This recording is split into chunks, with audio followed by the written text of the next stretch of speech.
Muntik namang masunog ang headquarters ng Police Regional Office 11 sa Davao City, kasunod ng pagsabog sa ammunition dam sa Camp Quintin, Merecido. Base sa investigasyon, sumabog ang isang smoke grenade dahil sa umano'y tagal nito sa loob ng imbakan ng mga pampasabog. Agad namang naapula ng mga bumbero ang apoy at hindi na naapektuhan ang iba pang mga bomba. Nahirapan naman ang mga pulis sa clearing operation sa lugar dahil mabaho at masakit daw sa mata at lalamunan ng usok kasunod ng pagsabog. Wala namang gamit na nasira o taong nasaktan sa pangyayari.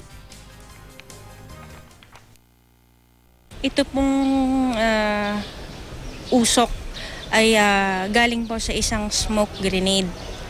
Yung smoke grenade po na kasi yan ay medyo may katagalan na rin po, no? Recovered po to according po sa ating Chief EODT ay panahon po ng World War II. Sinesettle natin yung pagkaka-arrange nitong mga explosives sa loob para hindi siya mag-create ng ganong damage.